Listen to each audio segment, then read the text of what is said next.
In all their distress, he too was distressed, and the angel of his presence saved them. In his love and mercy he redeemed them.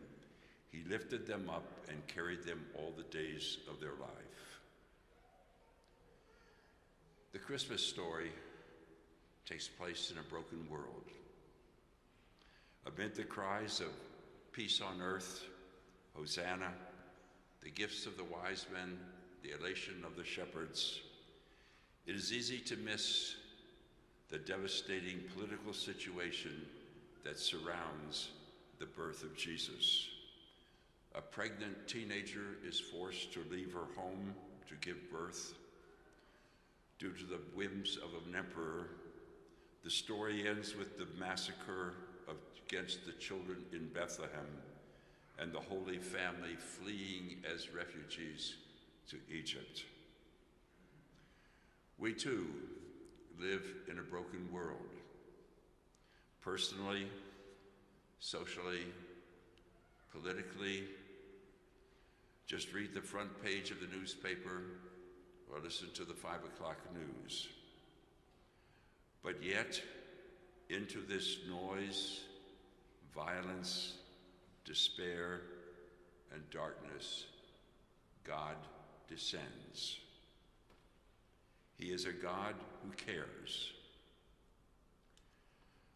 Years ago, I did not know if my phone call from Denver to a family in Bethlehem, Palestine would go through. The news was refilled with reports of the Israeli curfew in Bethlehem, the siege of the Nativity Church, and the patrols of soldiers refusing to let Bethlehemites leave their homes. But my phone call did go through, and Nahida Taljia picked up the phone. Nahida and her family are members of Christmas Lutheran Church in Bethlehem. They live less than 50 yards from Manger Square. On several of my trips to Bethlehem, they invited me into their homes, and once I spent an afternoon practicing English with their children. Now, by making this phone call, I wanted them to know that God's people were cared for them, remembered them, and were praying for them.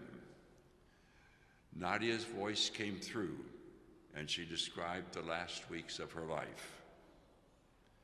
They could hear gunfire from Manger Square. Concrete barriers broke access points. Checkpoints were closed. They could not travel. Rubble filled the streets. Twice soldiers had come, routed them out of their houses, made them stand in the cold night while they ransacked the Nahida's home. Then she told of her 4 children, shivering in the cold, scared, shaking, having dreams about tanks rumbling toward their house and smashing it down. Dreams. All except the youngest, 5-year-old Honey. Honey had dreams too, but in her dreams, she saw the front door opening, and sitting on the step was an angel. God enters our world, steps into our darkness and the chaos that surrounds us. He doesn't watch from a distance. He enters into our pain. As Isaiah puts it, in all their distress, he too was distressed. The angel of his presence saved them. In his love and mercy, he redeemed them. He lifted them up and carried them. The angel of his presence signifies God's presence in our midst.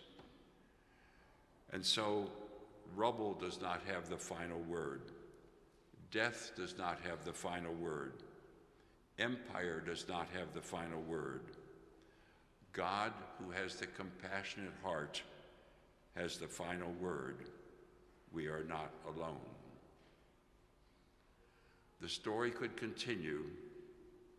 I won't go into details, but the rest of the story regards this Honey Talgia. Girls did not have soccer teams, but she loved the soccer ball, and she'd kick it in the streets with the boys.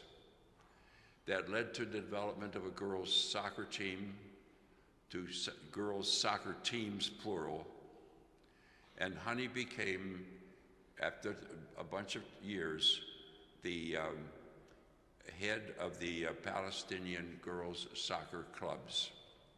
And today she is a person who shares her time internationally, working on behalf of an ambassador for the sports organizations Save the Dream, Homeless World Cup, and Football for Peace, where she works to promote diversity, gender equality, integration, and peacemaking in sports.